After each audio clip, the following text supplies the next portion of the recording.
And perhaps the most obvious level, this is a social, cultural phenomenon.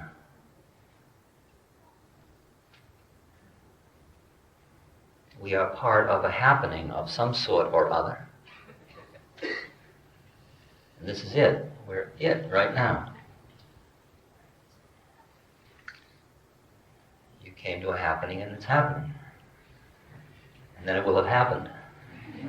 And you will say, I was there when it happened. That's one level.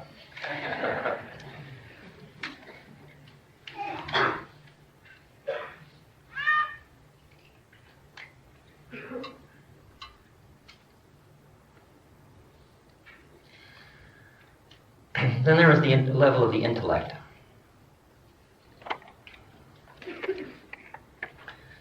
Some of you have read Be Here Now or The Only Dance There Is.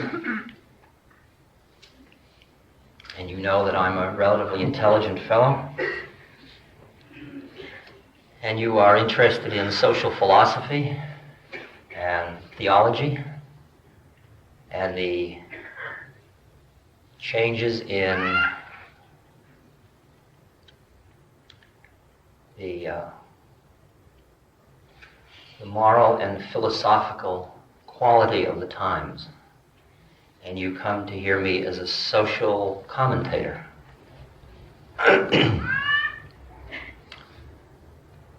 I wish you luck.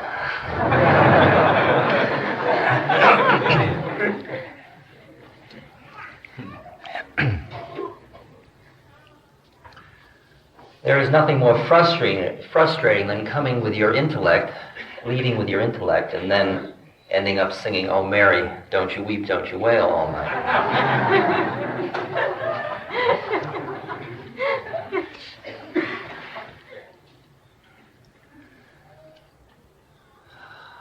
Some of you come to get fed in your hearts.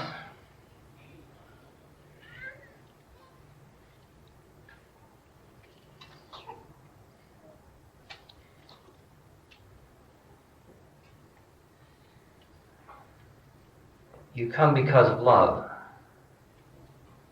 not the I love you love, but the ocean of love, the Christ love. And you come to taste that love. And you know that when a gathering of relatively pure beings come together,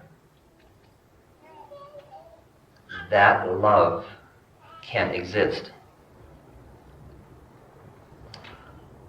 And you would like to drink of that love.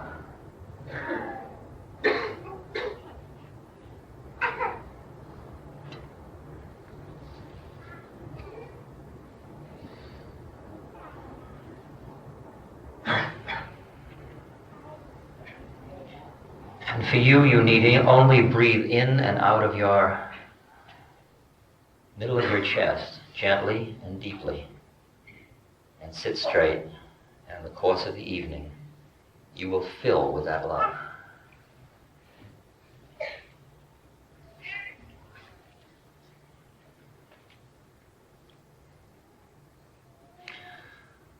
Some of you define yourself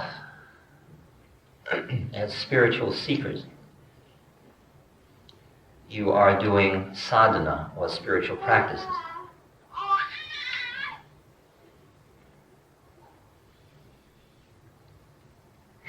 And you come to have satsang or sangha, the community of beings on the path. You come to share a moment with beings on the path.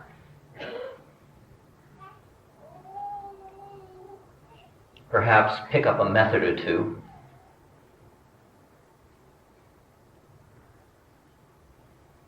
And perhaps come away with a little stronger faith in the game you're playing.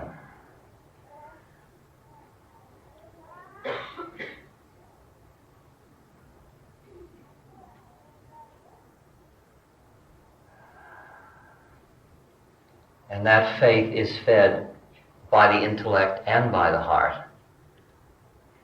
but it is also, and more profoundly, a feeding of the soul, feeding of a deeper place within yourself.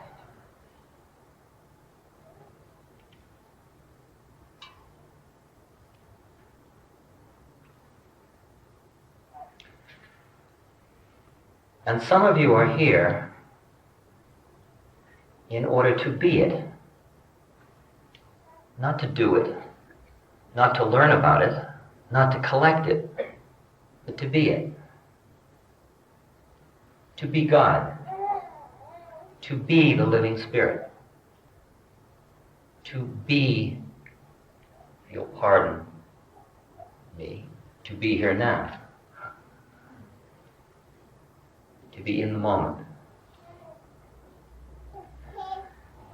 And for you, I suggest that you don't get too lost in the words. For words come and go. And I can talk endlessly. And it's all fascinating or boring. But it's just word. And within the words is the vibration of the Spirit. And for you, you can use this as a meditation chamber. We have, for this moment in this room, created a temple of the Spirit. Just as if you had gone to Jerusalem, or gone to India, or gone to any sacred space. You just sit quietly and go to God. And let the words pass through. Now and then your intellect needs a little feeding, grabs a word here and there, and then you lose the words. You go into your heart and you feel a filling, and then that goes away, and you feel a clear, empty space, deeper quietness. You may feel energy pour through your body. Experiences, experiences, experiences. And beyond experiences, here we are, again. I am an experience. But that isn't it. That's just more stuff along the way. When you don't need the experience, then you are totally free to enjoy it. As long as you think you need it, you have work to do. Am I getting too heavy too fast? I could start. I never know what level to start at, you know. Back at Harvard.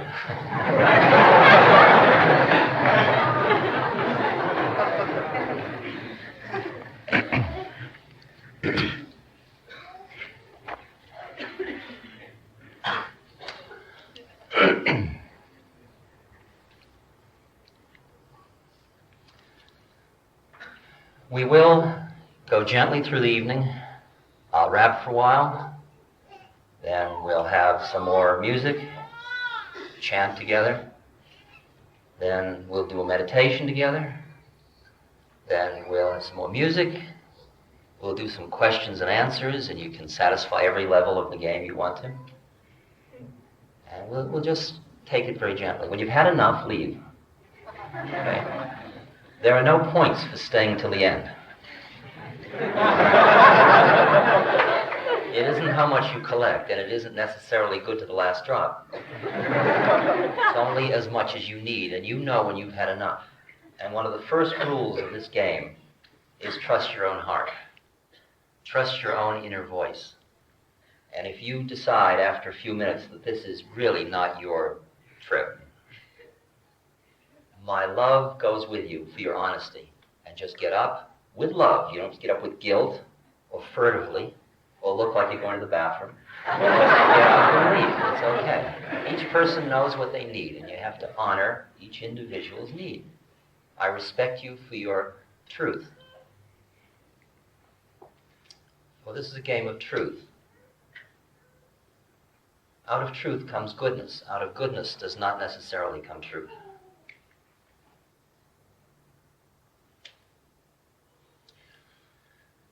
Many of you come and take pictures of me. Let me take a word picture of you.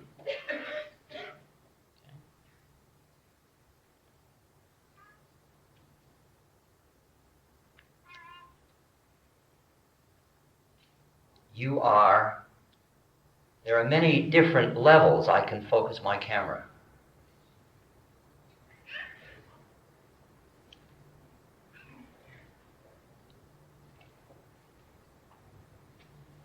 On your physical bodies, on your psychological bodies, on your astral bodies.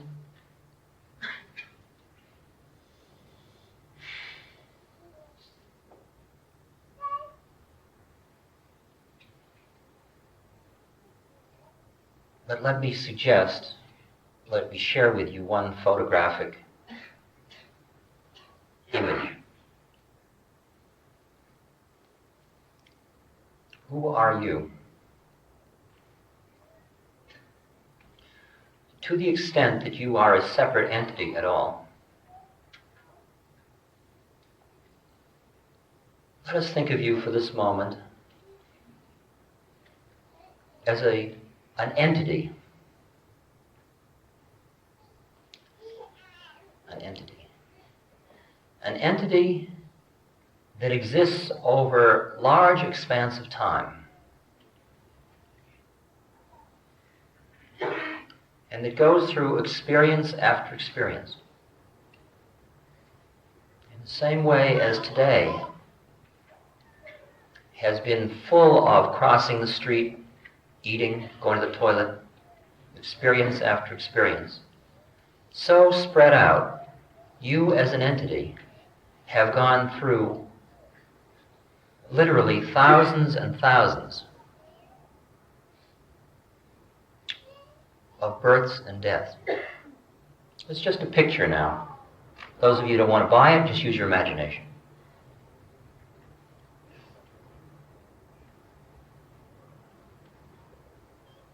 Time after time, you've been born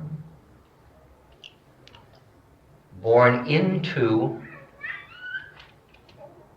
an identity, and then you've died. And each time you died, you tried to cling to life, because you thought when you died you wouldn't exist anymore. And then you died, and here you still were.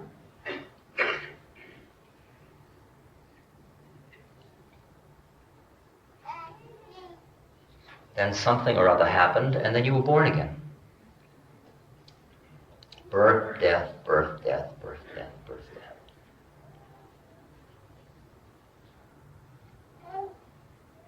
The Buddha looked back at one point with a flick of his eye, because he was outside of time and space. He saw his last 99,000 incarnations. And those were only a drop in the bucket.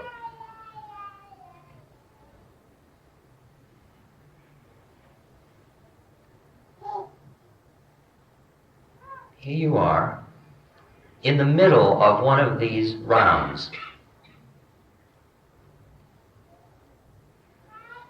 The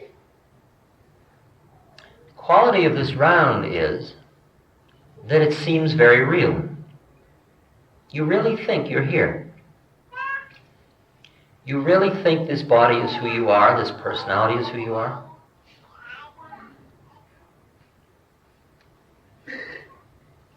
And when the body dies, you figure that's it. With your intellect, many of you know that isn't it, but with your gut, it's still it.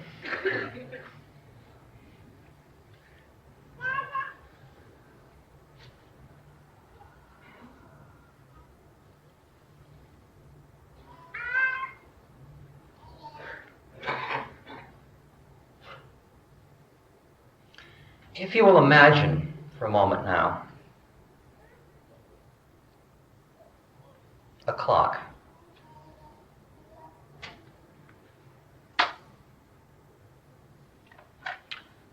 $12. A being is totally in harmony with everything around it. No differentiation, no separation, perfect flow. We will, to give it a familiarity to you, call it the Garden of Eden. There is nothing separate. Everything flows together. All the parts are not identified with their separateness, but with the one. 1201. Something happened. You are separate. This is your history. This is your life. Your lives. 1201, something happened. It has to do with the apple. Because the eating of the apple we can think of for this moment as the developing of duality, of subject-object. It led to the fig leaf, it led to God saying, "Who told you you were naked?" and so on. It's the moment of separation. It's the moment in which the separate entity knows it knows rather than being. It just lost being into knowing. Do you understand what I'm talking about? Can you hear what I'm saying? 1201, separateness. You know you know. You ate of the apple of knowledge. That's the beginning of lust, it's the beginning of greed, it's the beginning of doubt, it's the beginning of all of the effects of separation from the one. 1201 to 559. Life after life. Birth, death, birth, death. Each life you enter through the womb, build an ego structure that tells you you are a separate entity, and spend your life trying to gain, through your own personal power, the re-experiencing of that perfect harmony that you once knew before you became separate. Achievement, orgasm, adventure, all of it designed for that moment of merging, that moment of transcendence.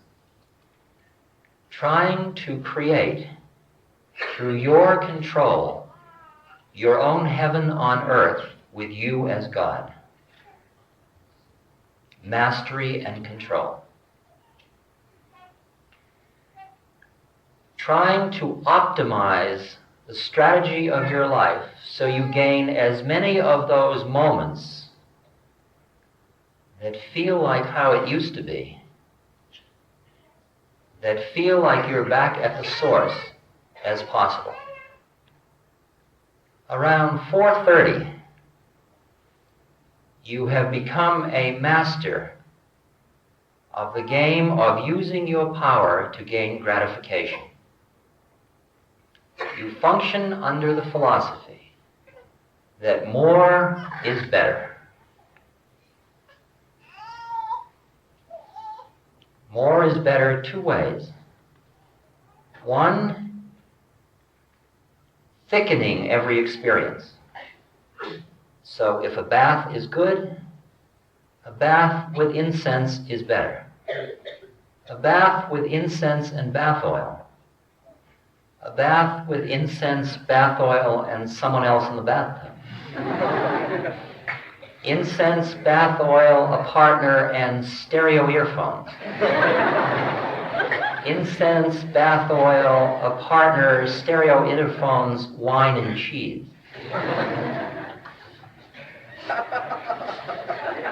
Preceded by an oil rub. And on and on. More is better, thicker, richer. More and more. Get each experience. Try to get all your senses gratified simultaneously. The feelings of life. So you drive through the night with your quadraphonic sound in your car, smoking, talking, being sexually aroused, speeding, And you say, this is life. Now I'm close to that place of peace. Huh. It's true, isn't it? I mean, I'm not making it up. I'm just taking your picture.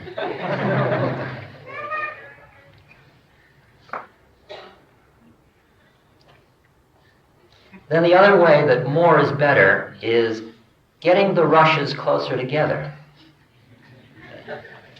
Like you're in the middle of dinner and you're wondering about what you'll have for dessert. During dessert, you're already anticipating coffee. After coffee, while you're in the dessert, you're thinking about the coffee, but what you'll do afterwards. And then we'll go bowling, and then maybe a movie. How about an ice cream soda? A ride? Home. Music? Let's make love. What's in the refrigerator? And on it goes, rush after rush, because between every rush in which you are lost in the rush and you have lost your self-consciousness into the experience and you are back in the source, between every one of those rushes is that little panic of separation. And there's the seeking of the next rush. And if you're really good, you can get them closer and closer and closer together. And you can almost have the illusion there is no space. And you figure if I had more money and more power, I could do it. That's around 4:30. 5:59. It's not going to work. You've done it hundreds of times. Life after life after life. If only I were this, then I would. If only I make this much money and have 2 cars and a winter vacation and a fur coat and insurance policies and my children are secure, then I will experience that. You go through it again and again and again and again. 5:59, you recognize that Christ was in fact correct. Strangely enough. This is not a commercial. When he said, lay not up your treasures where moth and rust doth corrupt. Because it's not going to do it. That's my paraphrase.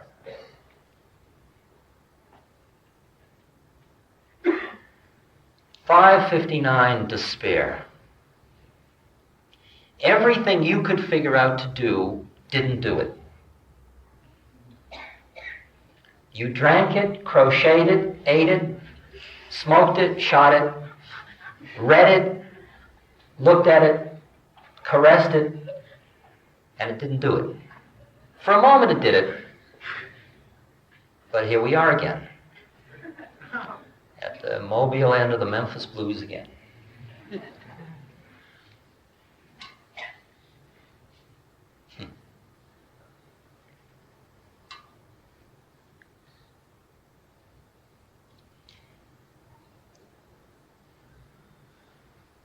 (6:01). These are all incarnations now. They're not just minutes on a clock. 6:01. In fact, some of them are hundreds of incarnations. Sometimes just one incarnation. Depends on how fast you go in an incarnation.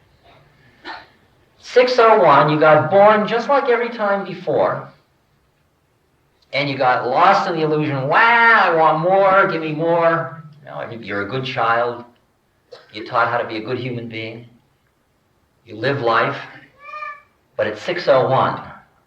And somewhere in the middle of that particular round, there is a flash. There is a parting of the veil. There is a seeing through the illusion of separateness.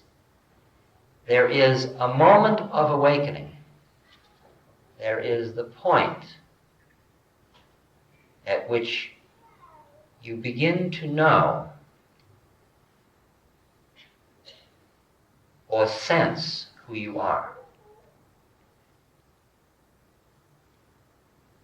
Prior to that, between incarnations, you saw that moment.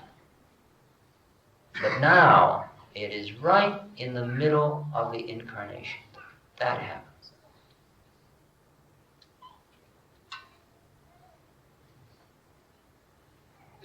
Wow. So that's the way it is. It's the moment when you see that who you thought you were is not in fact who you are. It's just who you think you are.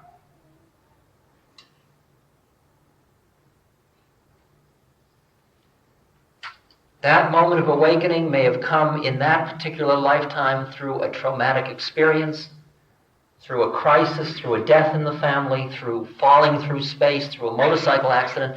It could come at a moment of sexual orgasm. It could come as you're approaching death. It could come at the birth of your child. It could come when the despair and depression get deep because you see the emptiness of the entire game you've been playing. There are many, many, many conditions. When you are ready for that to happen, a leaf falling could do it. It's called the initial Satori experience in Zen. It's the moment in which there is a moment of clarity and you see through the dance.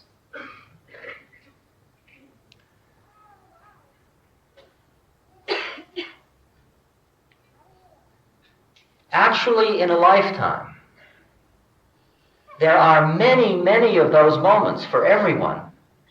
But most people at 4 o'clock, 4:30, 5:30 are busy denying those because they don't fit in with the model you have of who you are.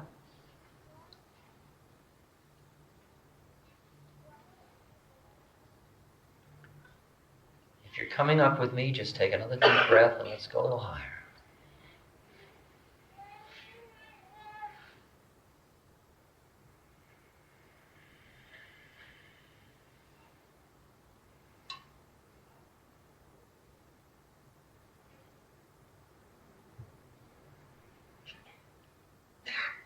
There was an article last year in the New York Times, Sunday magazine section, and it said it was a study of mysticism in America.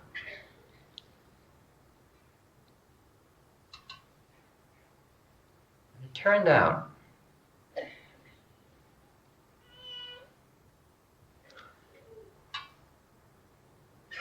that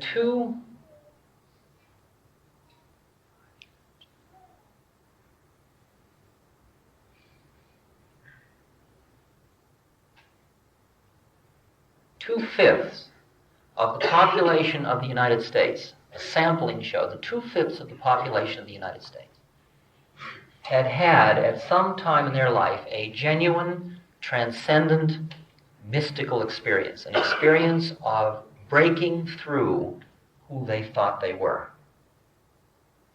That's pretty impressive. That's like more than 40 million people. Of those 2/5, a sampling of those 2/5 showed that 85% of them said, "It was the most profound experience of my life, and I never want to have another one." Of course not, because it upsets the apple cart. You afraid you're going insane. You're going to flip out. Because you think you need to be who you think you are in order to keep the game going smoothly, to keep your ground. It's scary. It's like waking up out of a dream that most of you have had and being disoriented, not knowing where you are. Or the lights go up in a movie theater and you can't figure out where you are. You're disoriented for a moment. And then you say, "Now I know, I'm back." Even as higher being as somebody like Carl Jung, in Memories, Dreams, and Reflections, said, "I went into these extraordinary realms. I was so happy to come back to my wife and family and to reality." Still clinging to this as opposed to that, to this as reality.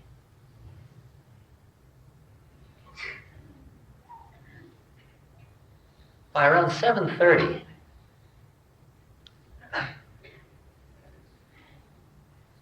you're ready to recognize that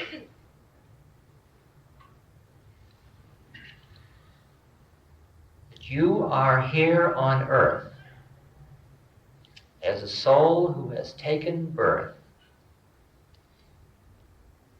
in order to work through the attachments and clingings within yourself that keep you identified with your separateness, thus allowing you to once again become one with the One, or return to the Source, or to know your true self.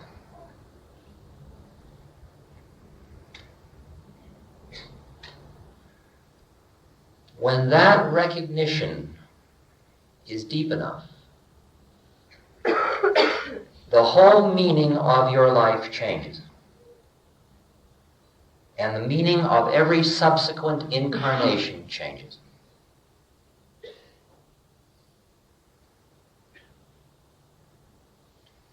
You'll notice that at 4:30, you were busy being separate, and at the moment of death, because you were totally identified with your separateness, you said, I don't want to die. Stop the world. I don't want to get off.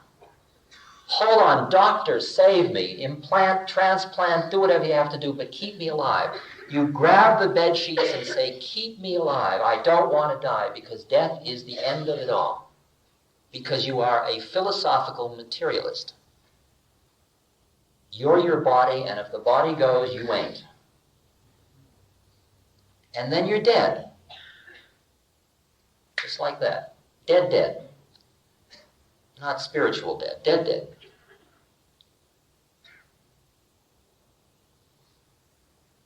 And a voice says to you, welcome. And for most people at 4:30, in fact, everybody at 4:30 says, I guess I didn't die if I'm still hearing somebody talk to me. The voice says, oh no, you did die. And you freak. Because it's so discrepant from who you thought you were, and you go into total confusion, which is often called purgatory. And you just hang in there until you're processed, programmed, re-educated, and sent back. But around 7:30, it gets different. Because now you know you aren't who you think you are every birth. So you come to death, but you're not that far on in your spiritual work. So it comes to death, and you say, no, I don't want to die, I don't want to die, even though Ram, Ram, Ram, God, Christ, God, I don't want to die, I don't want to die. I know it'll be all right, but I don't want to die. And you're really caught right in between. See? And there you are again, dead, dead. And a voice says, welcome. And you say, I guess I didn't die, and the voice says, you did die, and you have a moment of pause, and suddenly everything you were trying to believe all your life turns out to be true, and you say, far out. And then you become a conscious, relatively conscious participant in the dance between incarnations. You see your whole trip at that moment. You see how much work you've done in all your incarnations. You meet all your old mothers and fathers by the thousands. And you see that so-and-so was your brother this time, and your lover last time, and your child that time. And there's only about 3 of us in the whole universe.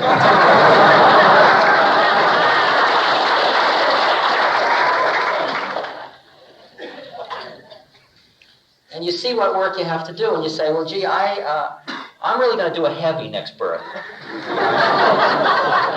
And the Karma Council says, well, we don't advise it. And you say, well, that's okay. I'm going to do it all. I want to be, I want to be born mentally retarded, and I would like to be impregnated when I'm 11, and I'd like to go blind at 14 and die at 17 of some horrible... Well, if you insist.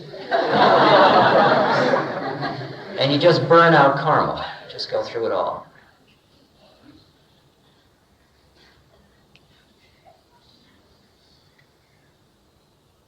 Now, if you can hear the picture I'm painting, now look at what you're in this moment.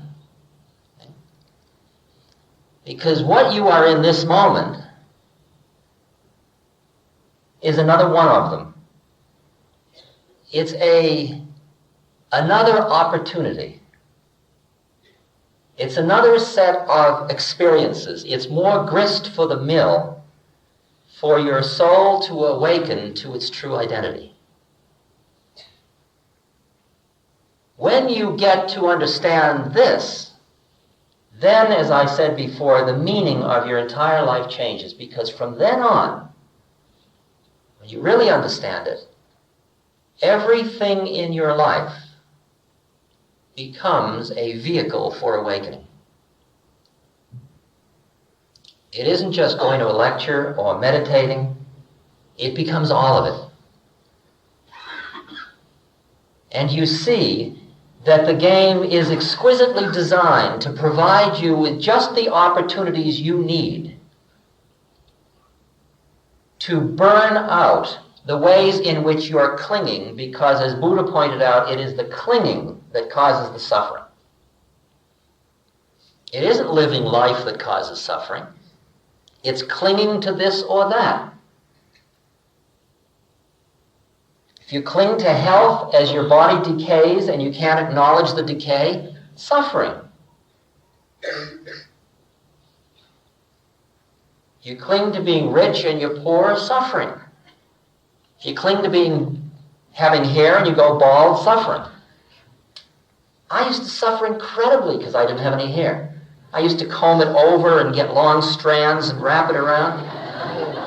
Incredible suffering because I was trying to hold on to a model of myself as having hair. But it is what it is.